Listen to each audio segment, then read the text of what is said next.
Je le dis et je le répète, ce qui nous manque aujourd'hui, c'est d'accomplir la prière. La personne va rentrer en prière et elle pense à tout sauf la prière. Est-ce que vous trouvez que ça, c'est normal? Ça s'appelle accomplir la prière, ça?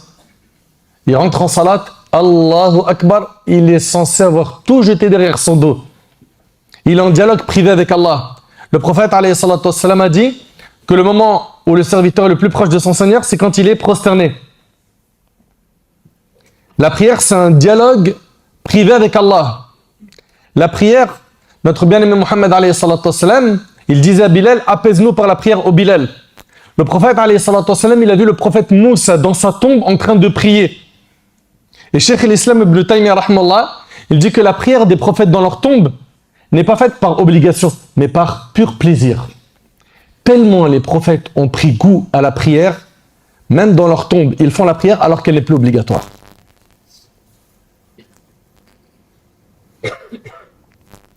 Mais non, certains, ils disent Allahu Akbar, il est en train de, ah ouais, je viens de me rappeler où j'avais perdu mes clés, mon téléphone. Tout ce qu'il a oublié, il va s'en rappeler pendant salat. Ah, j'ai pas envoyé un SMS à un tel.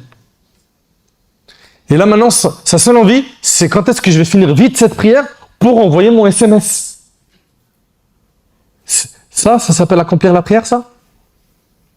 Quand tu es en prière et que tu es en train de penser à de l'argent, à tes amis, à manger, à un repas, à un rendez-vous, à des amis, à un match de foot, à ta console, aux jeux, aux sorties, aux loisirs, aux vêtements, tu es en train d'accomplir la prière là?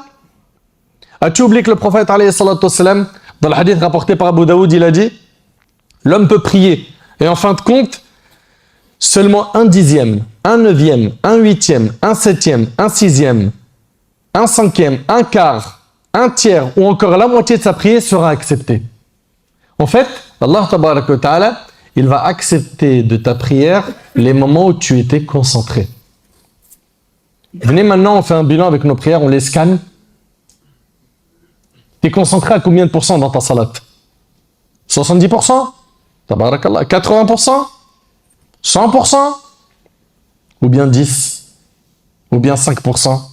Ou bien tu n'es tellement pas concentré que tu ne sais même pas ce que tu as récité. Tu as prié en groupe, tu ne sais même pas ce que l'imam il a récité. Pourtant, tu connaissais la sourate par cœur. Tu n'es même pas capable après la salat de dire l'imam il a récité ça. Est-ce que vous trouvez ça normal? Il fait salat, il s'embrouille. Je ne sais pas si j'ai fait 3 unités de prière ou 4. J'en ai fait 3 ou 4 de rak'at. Pourquoi? Parce que tu n'as pas accompli salat. Tu n'es pas venu avec ton cœur faire salat. Tu es venu avec ton corps faire des gestes mécaniques. La personne qui aborde la prière avec son cœur, c'est une personne qui est bien connectée. C'est une personne qui va reposer son cœur pendant la salat. C'est une personne qui va savourer ce moment. Mais hélas, beaucoup d'entre nous, malheureusement, agissent comme Allah tabaraka wa ta'ala a mentionné dans le Coran, comme les hypocrites. Allah Azza wa Jalla dit wa idha qamu ila salat qamu kusala. Lorsqu'ils se lèvent pour accomplir la prière, ils se lèvent avec paresse. Ah, vas-y, il reste combien de temps là? 5 minutes pour le Maghrib? Vas-y, je vais me lever. Et le prophète me dit tilka salat. Voilà la prière de l'hypocrite qui reste jusqu'à avant le Maghrib. Puis après, il se lève, le prophète me dit il picore la prière. Et réellement, c'est vraiment subhanallah, le terme adéquat. Il la picore. Il n'évoque Allah que très peu dans cette salat.